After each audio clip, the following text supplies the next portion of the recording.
All right, let's bring her in. This is a first-time guest. She is the host of the Exclusive with Sharon Tharp podcast.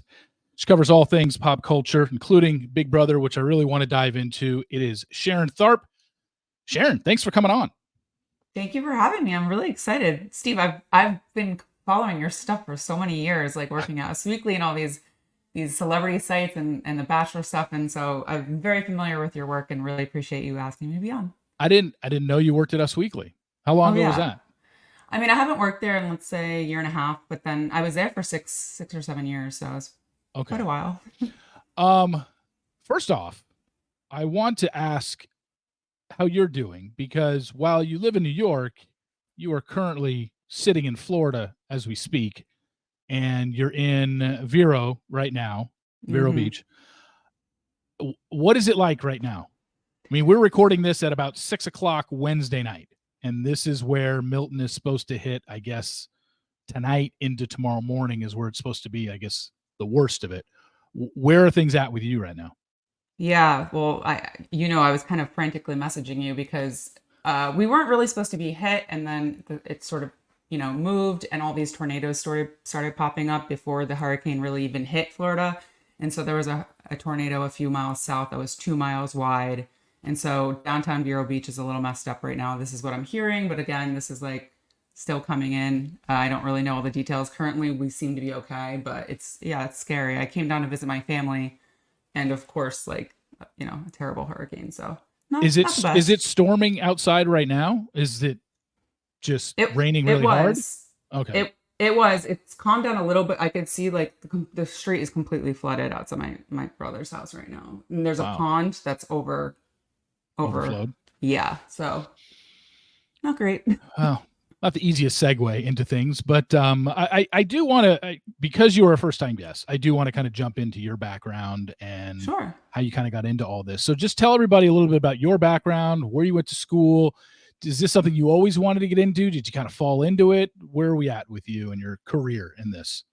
Yeah, I mean, I'm 15, almost 20 years in. I went to school for journalism, really wanted to be a magazine editor. So I was interning at Hearst for a bunch of magazines throughout college. And, I graduated right when the recession hit and all those magazines folded. And I realized digital media is where it's at. And so I've sort of worked my way around, worked for, I've written for a bunch of different publications. I was at Just Jared for a long time. Obviously, I was at Us Weekly for many years. I've written for People Magazine and other brands, and currently I'm at the Arena Group, sort of working on Parade, Men's Journal, and some of those brands. So I've been all over the place. I love entertainment and celebrity, and so that's definitely where I lean. And I've been covering Big Brother professionally on and off for I'd say 10 years. So yeah, it's been a wild ride, and now that I'm sort of not so much writing, I'm more of like an editor or a manager. I just needed that creative outlet, and so I just started my own podcast in addition to my full time job, of course. So it's a lot of work. I respect podcasters. This is not easy, and but I love it. Like I just love talking about reality TV and celebrities and all that stuff. So Just out of curiosity, because you had worked at those magazines in the past and you said you had followed me, have you ever reached out to me in the past? no, because Bachelor Okay. wasn't really my beat, but Okay. yeah, like I definitely, I mean, I think everyone was watching your stuff. So I was definitely familiar, but no, I don't think I've ever personally reached out to you. Okay. Because I've had somebody in the past that was on the podcast, and when we were talking, and they were like, "Yeah, I was with." They weren't with Us Weekly. I think they were working with In Touch.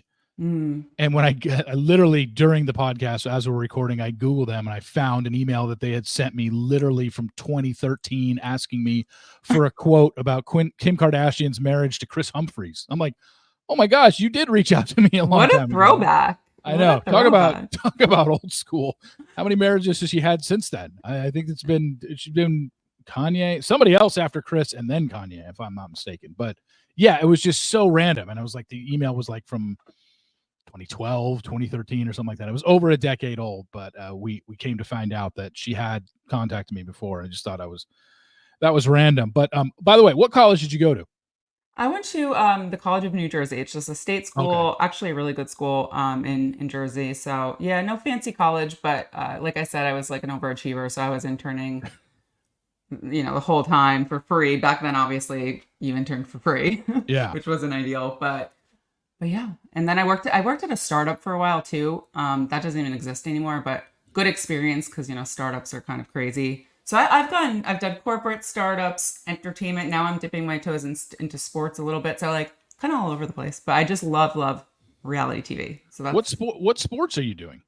well, right now I'm sort of overseeing and working on surfer, snowboarder, powder, bike mag, and what's my other one? Oh, Trans World Skate. So Okay. I know nothing about these sports, but I'm going in and more as the strategic arm, obviously not as the expert in these fields, but Yeah. it's been really fun just kind of branching out a little bit and trying something else. But I find myself missing entertainment, so we'll see. It's interesting because obviously working in that field that you do, obviously there's so many different topics to cover. And you said you watch a lot of the reality shows and you've covered it. You follow my stuff back in the day. And, I look at it and I've kind of had an on and off relationship with Us Weekly over the Mm. years. Sometimes I don't like their coverage of things, and sometimes I'm fine with it because I like it when they just give me like a recap of somebody that went on a podcast. That's pretty much what I use them for now. Is They somebody are was on a really good at podcast. that. I don't want to I don't want to listen. I don't have 90 minutes sometimes to listen to other people's podcasts when I'm recording 11 podcasts a week. So when somebody has a big guest, especially in Bachelor Nation world, and they do a recap, that's what I want. I want the exact quotes because sometimes if I don't get the exact quotes, then something can be completely taken out of context. But it's interesting you tell me about Big Brother because you've been doing it, like you said, professionally for 10 years. I only jumped aboard Big Brother about 5 years ago. Season 21 is where I started. I had never watched this Oh show wow. ever.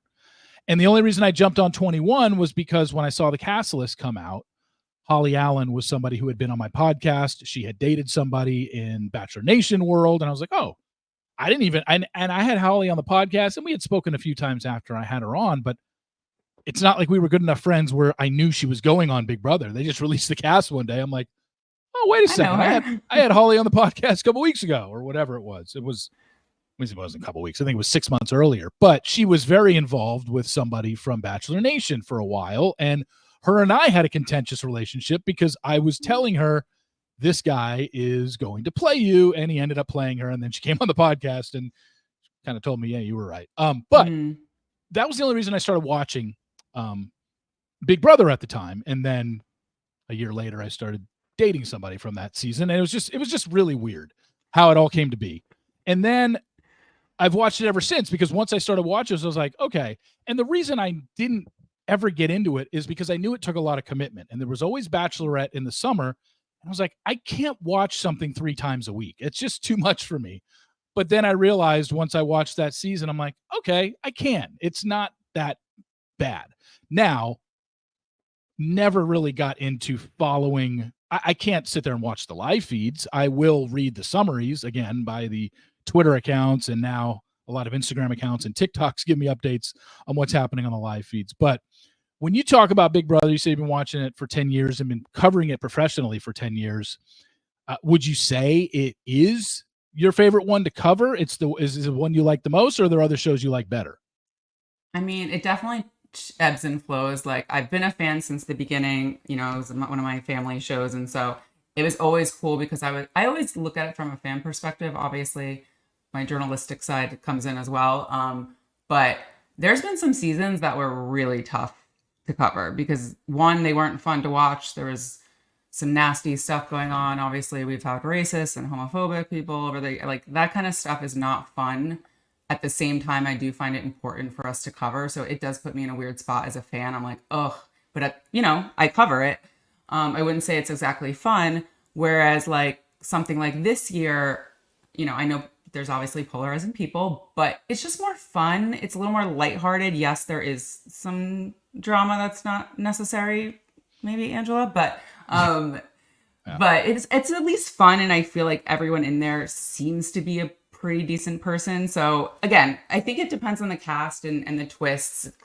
Obviously there's a lot of pretty lame ones. So it ebbs and flows with each season. Like I always enjoy it. I always come at it from a fan perspective. But by this time of the season, when there's 4 people left, there's nothing going on in the live feeds, it is kind of boring. You're like, all right, let's wrap this up. Yeah. But in the beginning of the season, when people are in there and mingling, like it is really fun. Like the live feeds can be really fun, but they do get exhausting. And like, who has time for that, right? If you have a full-time job, especially, like you can't be sitting there all day, you know? Yeah. Shout out to people who do cover the Shout live feeds. out. I don't know how you do it. I mean, do they have a job? Like, how can you sit there and watch something for 8 hours if you have a job? Or No, but shout out to them. I appreciate them doing it because it helps me kind of know the backstory of what's really going on, because CBS can only give us so much in the 3 hours a week that they give us. And it's funny you mentioned there are some seasons that have racism and homophobia. I think that was like my first season, 21. I know. Was loaded with it, and there was a lot of bad stuff going on behind the scenes and in the live feeds. And it's one of the most, from what I gather and from what I gathered after the fact, when I got to know people from that franchise, it was just not a good season overall. One of the more disliked seasons I've found to be by the Big Brother community. They just did not like it. That's why I'm surprised you stuck with it, because that season wasn't that great, right? No, it wasn't. And for me, I found out before we started recording that you're a big fan of Survivor, as am I. It's probably been my favorite reality show of all time. And it's the reason I kind of like Big Brother, is because the game aspect of it is what I appreciate the most. I find the social experiment of both of those shows to be fascinating, where you have to vote somebody out who ultimately has a hand in whether or not you win. And that's the part that I like about Survivor. That's the part I like about Big Brother. The Big Brother game aspect of it and the corniness of it is where I can kind of just do without. Clearly, the challenges are not nearly as tough as the challenges we get in Survivor and shows like The Challenge. But I just like the whole aspect of you have to vote somebody out, but not piss them off enough to where they wouldn't vote for you in the end to win a good amount of money. So that part is why I like both of the shows. But yeah, it can get silly and corny. I actually did a complete 180 on Janky World this season. When it first started, I'm like, this is the stupidest thing I've ever seen, I've ever heard. And then the more they started showing the episodes, and the more I saw the contestants in there being so annoyed by it and having to sing Jankie, Janky, I was like, I actually love this. I think it's hilarious. I got a Janky World shirt already. I wore it last week on the podcast. Like, I'm all in on Janky World, even though you probably interview the contestants that are like, never talk to me about that again. I'm sure they absolutely hate it. But me as a viewer, it grew on me. I thought, this is awesome. And I was just literally heartbroken when they literally murdered Janky on national television. It was like, did we really need to go that far? Can we just have Ainsley come back in and be like, all right, Janky, you've had a week. It's my turn. I'm back. They literally murdered him. His eyes blew off his head and he steams up. I was like, okay, that was a little extreme. I guess that's why I bought a Janky World shirt, to support him. Good for you. I should have done that, I guess. But so you get the post. You get to do post eviction interviews, which I don't know how CBS does it. I've never asked, just because I'm so new, and they do so many. Yeah. But when I was with somebody from the show who had a podcast and was doing it, the way CBS does their interviews, I was like, okay, you literally have to send in your questions beforehand and they are read to them, and and you get like 10 minutes. And I'm like, okay, this is not for me. If I want to interview somebody from the show, I want to talk about a lot of things. I want to, kind of dig deeper on them. And it just asking 5 questions that are, pre-approved wasn't for me. But seems like you get a little more time. It's done a little bit differently. You're approved to do it. So this season, in talking to the contestants that you have, has there been anybody that, I don't know, stuck out more than anybody else that you interviewed, somebody that you're looking forward to interviewing? Where are you at this season with the contestants? I mean, there's definitely, when you're in the jury, it is a little frustrating. Like, I would prefer to talk to them. And I think there is a way to do it where CBS is, they're on the call anyway. So it's like, how much could I really give away? But I do understand, like, the way you phrase questions can be very leading and like giving information. So I get all that. But Yeah, it is a little frustrating. Like, I would love to talk to Angela straight, to her face.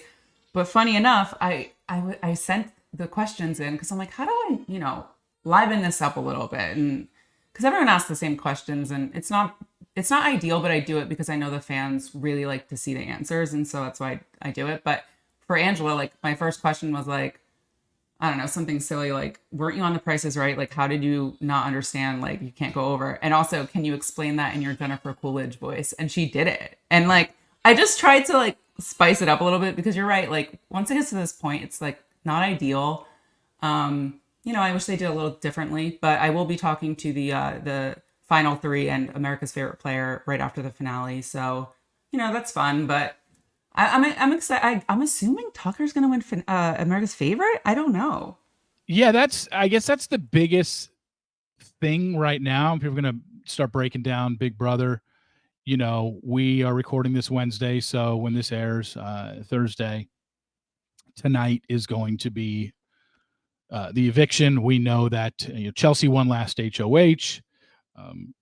She put up Rabina and Mackenzie. Mackenzie won Power of Veto. She's obviously going to take herself off. The only person put up is Cam. And now the question is, who does Mackenzie want to bring to the final three?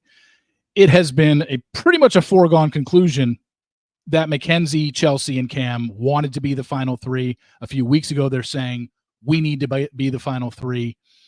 And from everything I have been reading online, that seems to be where it's headed, that Mackenzie will vote Rabina out tonight because Rabina, she thinks she's already got 2 votes. She's getting T-Core and Chemo's vote no matter what. And Cam has been so piss poor in all the challenges, whether he's throwing them or not. He's just been terrible. So that is somebody you would want to bring to the final three because you have 2 competitions. You got the first one, and then the second one, seemingly they're going to be won by Mackenzie and Chelsea because Cam hasn't shown us any ability to win a challenge this season or any sort of comp. So it makes sense. Probably it's what can happen tonight. Something can change in the last 24 hours. Rabina can maybe come up with a good story, but it doesn't seem like Mackenzie wants to bring Rabina because she thinks Rabina could tell a story. Been on the block 5 times. My alliance is gone, and I'm still here. And like I said, she's already got 2 votes. She's going to get T-Core and Chemo's vote if she's sitting there in the final 2. Could she pull 2 more? I don't think she could win if she's sitting against Mackenzie or Chelsea, but you never know. Juries could change. Crazier things have happened. Crazier things have happened. Something that was interesting that happened with you when you were doing the interviews. You actually went out to a live show recently, right? Eviction show. And it was the night that Quinn got evicted. And Quinn pointed you out in the audience when he sat down, like he said your name and all that. And was it cut from what happened there? It was, I just wasn't expecting it, but where I was seated, it was like in the direct eyesight or eye line of the evictee. So when he came out, yeah, I was the first person he saw. Also, Julie wasn't there, if you recall. So like, it's not like he was like wrapped up in, he looked at Jerry, like said hi, but then as soon as he sat down, he was like, oh my God. And then it cut. And then I got all these tweets like, did Quinn just see Sharon? Because like, why did he say, oh my God? And sure enough, he goes, oh my God, it's Sharon Tharp. He goes, Sharon. And he starts trying to talk to me. And then the hair or makeup lady like moved in front of him so he couldn't talk to me. And then like, because we were on a commercial break, and she kind of moved back and he goes, I loved your interview with Dr. Will. And I just like gave him a thumbs up. And then in our exit interview, I sent the questions in and he knew it was for me. And he was like, Sharon, it was so rude. They cut us off. What I was trying, and he, really sweet guy, but I wasn't expecting it. Yeah. Once in a while they like know who I am, but I didn't think this cast really would, because a lot of them are not really big fans of the show. I don't think so. Well, pardon my ignorance here, but how did they cut that off if it's a live show? Wasn't that live? So it was, I don't think they cut it off because of me. I think they were going to cut it off anyway. It just happened to be that time, because they just cut back into the kitchen for the, they cut into the house guest talking, and then they went to commercial break or something like that. Gotcha. Okay. Yeah. I do remember him coming out and saying that, but I don't remember it going straight to the kitchen feed. So yeah. When you bring up Angela, polarizing character this season. Some people are thinking that she's going to win AFP. I don't get it personally. She seemed to be very much kind of a Karen in the house. I mean, she was the whole thing with Matt. I thought was rude. Calling Lisa a twit was rude. I don't understand the love for Angela this season. The amount of crying that she did. I don't know if you got into that with her, but what were your thoughts and just Angela overall as a player? Because, look, nobody's universally hated and nobody's universally loved on any reality show. I guess I'm just more surprised that it seems like there is more love towards Angela by the public than, man, she was really nasty to some of the people in the house, which is what the impression that I got from her. But I don't know. Maybe I'm in the minority. I mean, what do you think? I think it depends on who you look or who you ask or where you're looking. Obviously on Facebook, in Facebook groups and stuff, which I don't know why I go and look, but there's a lot of hate in there. It's not like I'm like, oh, Angela's the best player and whatever. But I love good TV. I do think she's very performative. I think in one of her exit interviews, she's like, I don't even cry. And I'm like, girl, you're crying all the time.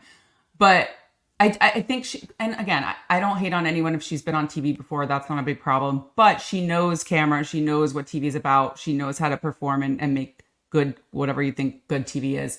Do I think a little of it was like unnecessary and nasty? Yes. I guess also, God, I hate to say it, but like I'm so used to really horrible things that when she's like just not nice, I'm like, you're just not the nicest person. Do I think she should be like crucified for it or lose her job? No, but do I think she needs to probably look at some of her actions and learn? Of course. I think that's the thing with this show and being a social experiment. It's like you're in there and you don't have access to the outside world. It's such a weird thing, and you probably are gonna be annoyed with people and not be so nice. But as long as you can come out and sort of reflect on those things and change for the better, I think that's fine. I think we should hold people accountable. But yeah, I guess comparatively, I'm like, well, thank God there's no one like, I mean, bullying, like, I guess it was borderline at some point, but yeah, it's tricky. I look at her as a TV character. I don't know what she's like in real life, but as a TV character,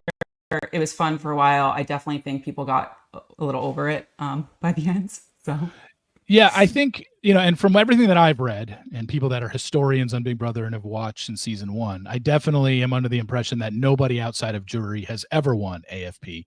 No. And it looks like there is a good chance that someone like Tucker could, because he was just, again, another polarizing figure in the house. To me, again, another person that he wasn't seemingly, I don't know, but I guess there are things online that he was saying in the house that maybe weren't appropriate, but he was just somebody that was a little extra for me. Yes. Like I didn't understand why he was acting the way he was, why he conducted his confessionals and the diary room stuff the way he did, and speaking in different voices and trying to act like Jim Carrey. I didn't understand that because I had seen interviews with Tucker that were before he was ever on this show. And I was like, that guy seems normal. Why is he acting like this in the house? And I guess it just could be because he knows he's on TV and he wants to be a character. I get it. It just isn't for me. So I have no problem with people that just, I want you to go on and be yourself on the show, not put on an act. And it seems like he was putting on an act, but he was so comp dominant and so seemingly well liked by the public. Like, again, maybe I'm in the minority and maybe it's just like old man screaming to get off my lawn. I don't know, but I think it's fair. your thoughts on Tucker, especially when you spoke to him afterwards, when you interviewed him, what were your thoughts on him? I mean, yes, this one's tough too, because like he's not very good at Big Brother. I don't think he was ever going to win. I think he was always meant to sort of flame out where he did. I do think like a sort of Angela, like he made the game, at least, especially if you're a live feeder, like it made it interesting, because it gets really boring watching those live feeds. And anytime he was on camera, I was always listening. So that tells me something, that I at least found him interesting. But I get it. Like he's maybe a little performative himself. He gives me very much, you probably won't get this reference, but Zach Rans vibes from BB16. Just no kind idea. of like, yeah, he's just like I don't know how old he is. He's just like sort of a wild character that was probably put on a little bit more for the cameras. Yeah. Again, I don't hate it, just because to me, if you get people who don't do that, they're all just sitting there and it's kind of boring. So it depends. It depends if you're talking, yeah. Yeah, I gamer. get it. Some people just are better at acting in front of the camera and just they want to Honestly. produce. They know they're on a TV show, so they don't want to sit there and just be boring. Like someone like Cam all season long. He's getting crucified for being boring and doing nothing and not having much of a personality. And it's almost like, okay, but I'm more crucifying Cam because it doesn't seem like he cares about the game. It doesn't seem like he's playing. He just seems like he's enjoying a vacation. Whereas, competing for $750,000. And the thing that's just head scratching about Cam all season long is he's a former Division I athlete who played football at Penn State. How can you not be good at anything? It's mind boggling to me. And I do think if Chelsea or Mackenzie takes him to the final two, they are winning 7-0. I can't see him getting one vote. And now, based on everything that I'm reading and based on everything that they seem to be saying to each other, Chelsea and Mackenzie want to take each other to the final two. They want an all-girls final, and they want to compete against each other. They know they can beat Cam, and they're saying that now. Who knows what's going to change in the next few days once the first two final competitions happen. And let's say Mackenzie wins Comp 1 and Chelsea wins Comp 2 or vice versa, and they both win the final two competitions. And then one of them, and obviously someone has to win the third one and then to determine. When I had Taron Armstrong on last week, he seemed to think that Mackenzie would end up taking Chelsea to the finals, but he thinks that Chelsea would end up taking Cam because Chelsea might be saying, I want to take an Avenel Girls final with you, but ultimately will think better of it and take Cam. I don't know where I stand right now, but let's take Rabina out of this because we think she's going home tonight. Of those three, who do you think is winning? Oh, I think it's Chelsea's game to lose. I think there's probably very little chance someone else wins. Cam, I don't think really has a shot. I think Mackenzie, even if Mackenzie, I just don't see Mackenzie taking Cam. I agree with Taryn. I think Mackenzie does seem to want to take Chelsea, which I do think is a mistake because regardless of what she says with her comp wins and all that, Chelsea was sort of pulling the strings behind the scene and can easily say, listen, Mackenzie sent her own ally home on her HOA. Like, there's a lot of flaws in Mackenzie's game that I think she's probably not thinking about. So I agree. I think Chelsea is a little more savvy, and I do think she might have the guts to just cut Mackenzie regardless. But it'll be fun to see. I did read something before we got on that Cam may have alluded to a big move, and that's, again, this might be misinformation. I thought Hamster Watch or someone tweeted, but that he was like alluding to having to make a big move if he wants to win, which I think you're a little late for that. Yeah, and if he doesn't win any of the first two final comps, assuming he's in the final three, he can't make a big move because he isn't in control of anything. He has to hope that Mackenzie or Chelsea takes him to the finals. And that's even the worst spot for him because he's not even choosing. Yeah, let's say Mackenzie takes Cam. Let's just say final two is Mackenzie and Cam. Okay. I think she wins 7-0. I don't think Cam gets one vote. Maybe Chelsea votes for Cam because Chelsea's pissed that Mackenzie got rid of her. That's the only thing I can think of. Oh, maybe. That's it. I just everyone in the house, from everything that I've read this season about the live feeds and the conversations they've had, seems to think that Cam is only there because he's ridden the coattails of Mackenzie and Chelsea. Nobody respects his game. He can't say, like, I made this move, I was really good in these competitions. He just seems to be there because the girls know they could drag him because he wasn't going to beat them, So, and then if Chelsea's sitting next to Cam, she wins 7-0. There's no way anybody votes for him. So I guess our only interesting final could be Mackenzie versus Chelsea. And at first I thought this could be a really good matchup. It could be a 4-3 vote because Mackenzie could point to, if I'm not mistaken, from what I've read, I don't think anybody has won more comps. Any woman has won more comps in a season than her. She might be tied for first with 9 wins. Granted, 2 of those were AI arenas. Arena, yeah. Yeah. So, either way, to win 9 times, that's pretty impressive during the season. But like you said, on her own HOH, she sent home her ally. And for a very poor reason. It was because she was talked into it by Chelsea. So Right. I don't know if she can get 4-3. Maybe she gets a couple votes, but yeah, this really does seem like Chelsea's to lose. I mean, even in my exit interviews and in the jury segments we did see, they were all giving props to Chelsea, Leah, Quinn, even. And I think Leah, Quinn, and Angela are probably going to be a little bit of a voting block. They probably vote very similarly. Same thing, obviously, Rubina and Chemo and T-Core. So, yeah, I think it's a hard road for Mackenzie if she, I mean, I just don't see it happening. Like, what's her final? She does have a cool story, right? Like, if she's sitting next to someone like Cam, it's like, yeah, Mackenzie was in trouble early on in the game. Remember the whole Angela blow up, and so she really, it did impress me. She made some moves, but at the end of the day, like Chelsea was sort of running the show, and anything that she can say, I feel like Chelsea can undermine her. And Chelsea's already been working on her speech, so yeah, I just am trying to think like in what world Mackenzie can win. I don't know. I don't see it.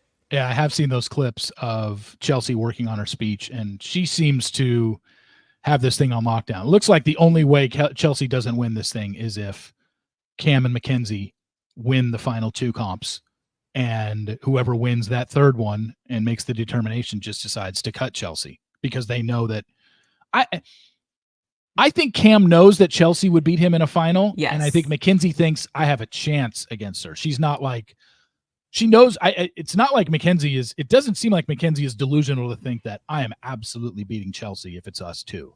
She knows Chelsea's got a compelling story. It's just a matter of, does she know it enough to cut her? That's a good point. That's like exactly what I think. I think Cam knows Chelsea will beat him.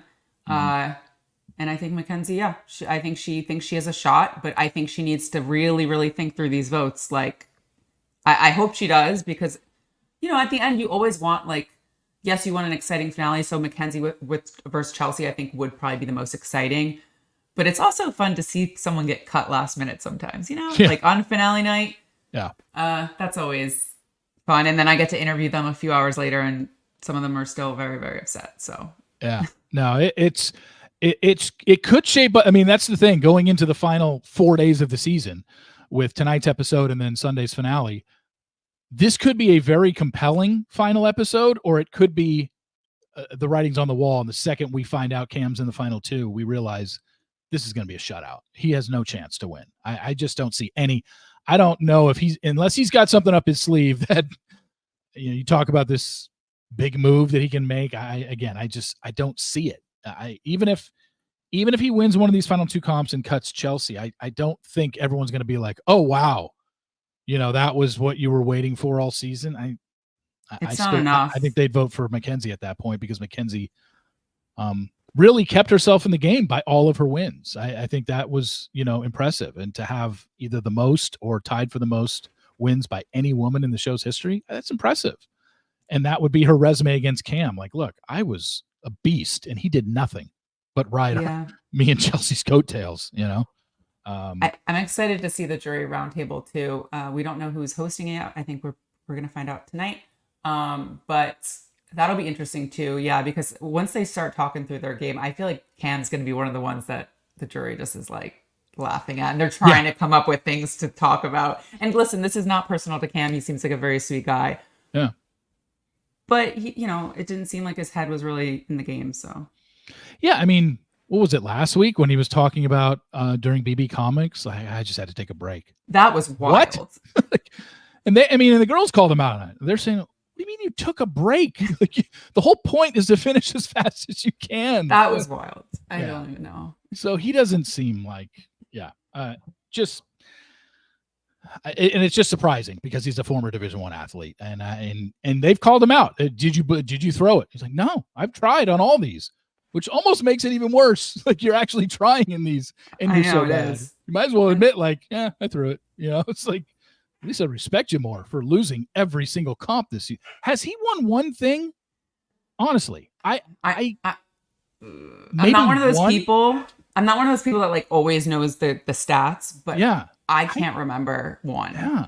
Neither can I. Unless it was an AI arena, But they But had I more don't. chances too. That's even worse. They had more comps than usual because of AI Arena, and he still is batting what, 0 to whatever the. Yeah, I'm not a sports person, but at most he's won one thing, and I can't remember what it was if he did. Like yeah.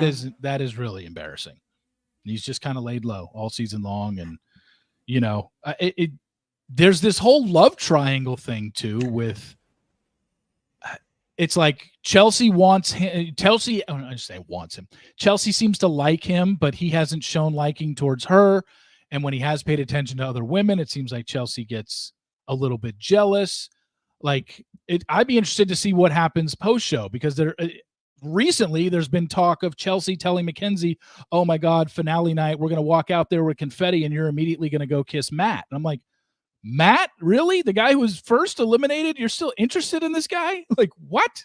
I That don't. stuff's been awkward to watch on social media because I Yes, mean they haven't even seen each very. other in like 2 months, right? So I know. It's just like I can't imagine she's really as much as into him, but yeah, I'm curious. This I don't know. Is Cam into Leah?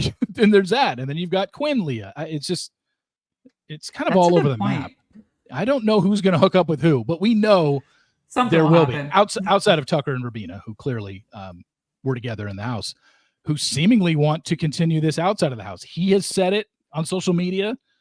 Apparently, he contacted her family and said he can't wait to be with her. Oh wow.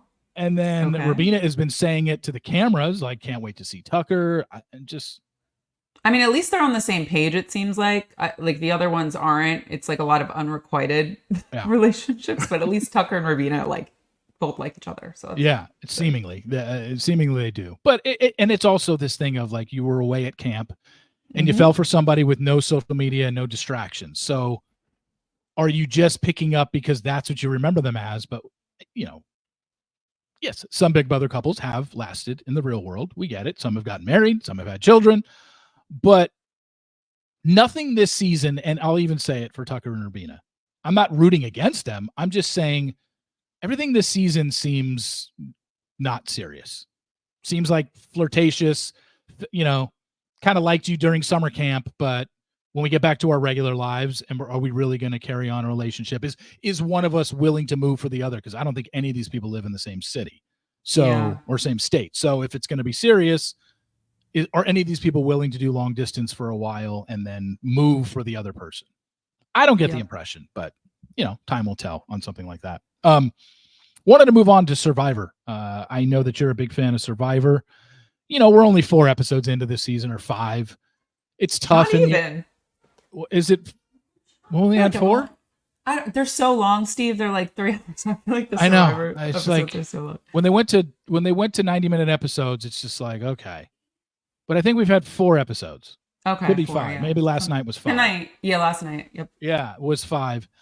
Um, Early episodes are tough because there's still so many people you're getting to learn, you're getting to know people, you're getting to see gameplay. Like the only reason I remember last season's early episodes because it was literally the first 4 eliminations were literally some of the 4 worst gameplays that I've ever seen before with Jelinski and some of the people that were just making these awful errors and just like, how are you a fan of this show and you're doing this? But early impressions so far, do you like the new era of Survivor? Do you like 26 days over 39 or what are your thoughts on that? I don't know. I might get some hate. Like I'm not the biggest fan of the 40s this era because, and again, it's so funny. Like I would not that I would complain about themes, but like we were kind of all over the themes for a long time too. Yeah. But I will say it helped me remember people more and remember the game more. I feel like a lot of the 40 seasons are sort of blur together for me. I did Because you're take just like, off. hey, season 45. Can you name the players? It's just like 45. That's just a number. But Yeah. if it was heroes versus villains, you could be like, oh yeah. I understand what you're saying there. Exactly. And so last season, I was about to watch it, and then I heard a bunch of people quit and stuff, and I was like, I just need a season off from Survivor. I think I need to fall in love with the show again. And so I actually didn't watch last season, though I did Mm. hear it got better. So I'm gonna go back and watch it. But this season, I thought like the first few episodes were actually more promising than they usually are. I don't know why. I'm not a big fan of a zillion advantages and all these beware of it. Like I'm not. I guess I am a little old school in that way, No, me but too. Me too. But you know, I'm not a fan of the 26 days. I have Stephen Fishback on at the end of every season, and I talk about it. I said it drives me nuts. I'm not going to take away anybody that's won Survivor from season 40 on for 26 days, but if you put all previous 46 winners in a room, the 6 that won 26 days are kind of probably side-eyed by the people that lasted 39 days. Like, hey, you're a winner. Congratulations. Welcome to the club. But you didn't do what we did. You know, that's 2 weeks. That's 2 extra weeks of being out there. And I think that's a big deal. I don't really understand, production and cost and all that. Okay, I get it. And it started because of COVID, but I thought it would go back to 39 days after we had like 1 or 2 seasons where they had to shorten it because of COVID and whatever. I'm surprised that they just kept it up for 26 days. I wish they'd go back to 39. Yeah, I have to imagine it was like a cost cutting or Jeff was just like, oh, you know what, this is easier, because I know Jeff has, a lot more influence than someone, he's not Julie, like he is an executive producer and has more say, yeah.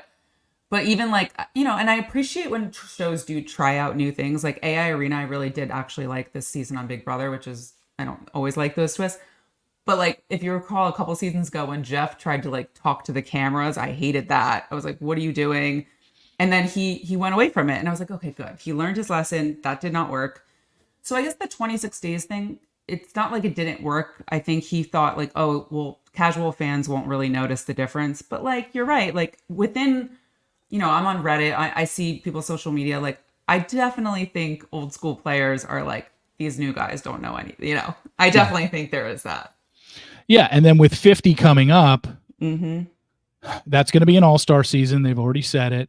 I would think most of the players are going to be from 40 to 50. It's not, I don't think it's going to be half and half. I don't think it's going to be half the cast will be from 40 to 50 and half the cast will be from 1 to 40. I think they'll sprinkle a few in, probably less than 5, if I had to guess. Because I think they want to make it, they do want to bring back some of the old school and the nostalgia of the older contestants. But seemingly, if you're going to have an all-star season at 50, you want to bring back the stars from 40 through 50 and then sprinkle in some old schoolers. But I can't imagine them doing half the cast of old schoolers. Seems too much, I thought the same. Yeah. And with 26 days, like for me, I just hate the fact that we lose our open. We lose Jeff saying 39 days, 18 players, 1 survivor. Like, I know. On top of a volcano. Like, we don't get that since season 40, and that bothers me. It's always bothered me. I'm like, he doesn't say 26 days. I thought he did. No, he doesn't do it at the beginning of the season anymore. He has not done it. That's the one thing that has changed, at least for me, the biggest in the production of this show. I do like the slow-mo. They do that. I do like I do like flashing back. They never used to do that. So there's some production things that I do like. I'm with you. I'm more of an old schooler. I don't like 1,700 advantages during the game. The walkabouts I can do without, because by episode 6, I'm like, wait, who went on the walkabout in episode 2? Who were the 3 people that met each other from the 3 different tribes? Yep. Did they form a friendship? How close did they get? I don't remember this stuff. Like, the funny thing is with Survivor, I've watched every episode of every season, but my memory retention of things is terrible. Same. Yeah, I just wait. What's your favorite though? I gotta know. What's your favorite season? That's the thing. Like I mean, if you're gonna ask me my favorite season, I have to go back to literally 2, Australia, because 1 had just come off that very successful. Oh my gosh, this is the new phenomenon in TV where 50 million people watch the finale, which is just unheard of nowadays. And then 2 happens because everyone's like, oh, I got to watch this second season. And that's probably the one that I followed the most, even though I've watched every episode of every other season. It's the one that stuck with me the most because I won't say I lied. I jumped on, I bandwagoned Survivor basically with about 5 or 6 episodes left in season 1 when I heard everybody talking about it. So 2 was my first full season of getting to understand this show. So that's probably the one. But I know that but when I say my memory retention is bad, if you ask me to name any season's winner, I'm not good with that. I know who's won the show. I know Tony's won twice. I know Sandra's won twice. And, the names, I could probably name maybe 10 of the 46 winners of they won this named season. I'm just not good with that. I mean, there's stuff. a lot. I'm not actually that great at it either. And I think people sometimes are like, you don't remember this? And I'm like, no, I don't remember every alliance name or tribe name. No. Like, I don't even remember them when they're on, like what the tribe names are. So, but I'm pretty good with winners, and I'm pretty good with like in the 30s because like you, actually, I started watching from season 1, but then kind of fell off in the 20s and then picked back up around Blood versus Water. And, so yeah, my memory is not like perfect either. And also I forgot to mention with 50 coming up, I find it interesting because, a lot of these players are going on Survivor Australia and they're going on the Traders, and now they have contracts with other networks. And so, yeah, I'm interested to see what old schoolers they actually do bring back, if any, and are they winners or are they people we haven't seen? Like, it'll be interesting. I don't know. When you said Blood versus Water, I'm like, okay, who won Blood versus Water? Was two? Was that there was 2 Blood versus Water seasons? See what I mean? I think Jeremy won one of them, right? No, he won Cambodia, Second Chances, the one where they voted you back in. Yeah. See, I knew he was a winner. I just didn't. I couldn't remember the season. See, I'm terrible at this. It's hard. I mean, there's a lot. There's. Do you know who won either of the Blood versus Water seasons? Was Tyson? Tyson won one. He's okay. One of my favorites, and then one of my other favorites is Natalie Anderson, and she won the other one. The twin who had the sister. Yeah. But you know what? If you would have. I knew Natalie Anderson was a former winner. I don't think I would have put her with that season if you would have just. Oh, interesting. Yeah, I'm just not. Yeah, like you said, I'm forgetting during the season. Like I said, we're 5 episodes into this season of Survivor, maybe 6. I don't remember who went on the first. Like everyone choose one person from your tribe. They're going to go off and possibly win an advantage. I can't tell you who's been, and that was a month ago. That's what I mean. Like I can't remember. I don't even know everyone's name yet. Yeah, that's the other thing. I don't know everyone's name. Like when I'm watching it at the end of the episode and then I go record my podcast afterwards, sometimes I can't even remember the names of the contestants 30 minutes after I just watched the episode. Like that's what I mean. It's I'm a note taker. If I have to cover it, obviously if I'm watching as a fan, I don't. But if I was covering Survivor, for example, I would be taking notes because like you, I just forget everything. So I guess that's why it's different, because I watch Survivor for the enjoyment and I shut my brain off the second it ends on Wednesday night, and I don't think about it until the following Wednesday.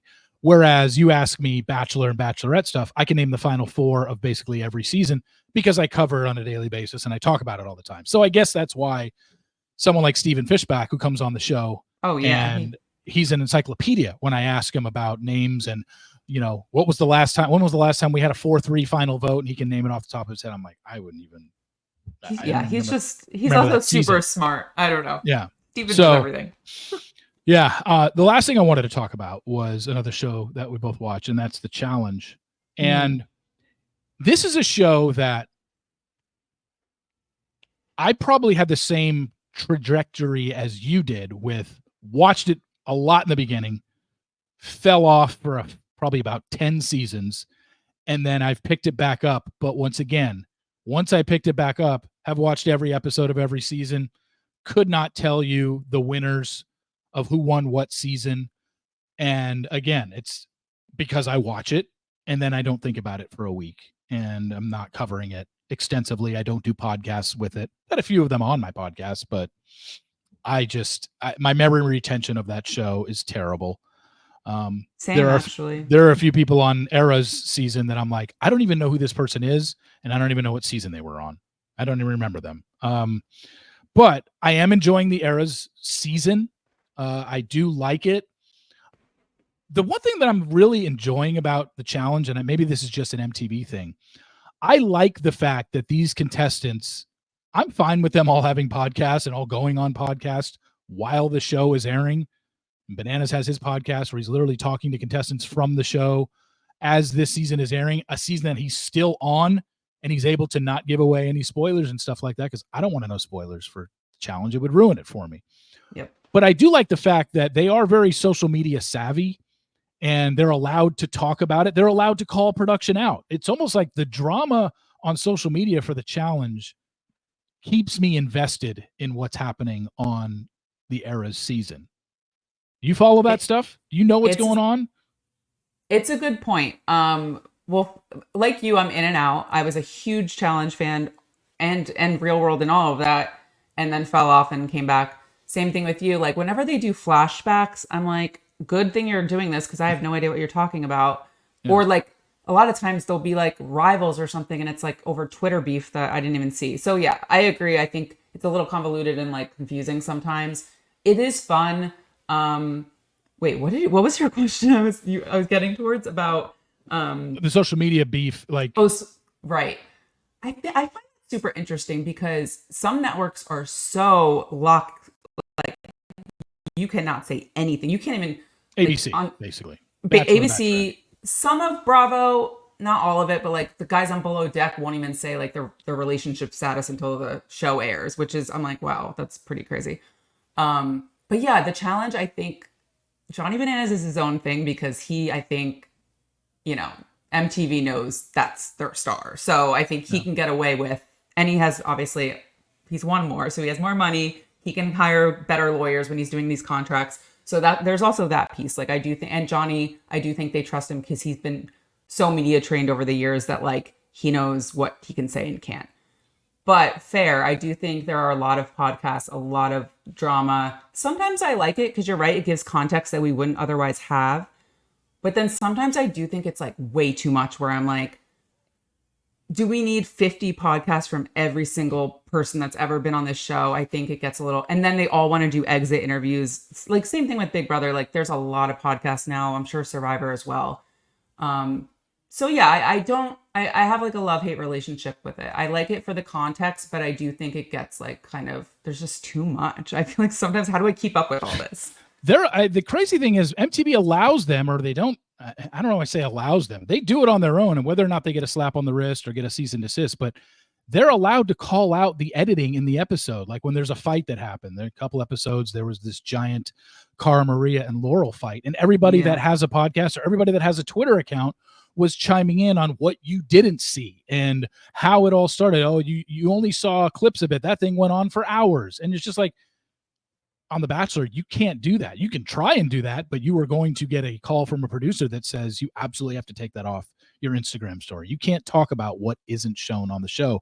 And all these challenge people talk about, if there's something in the episode where the editing made it seem one way, if somebody ends up looking bad because of the editing, they will immediately take to their social media and be like, you have no idea what really happened. You guys are talking about stuff on an edited television show, and they will just say, this is what happened.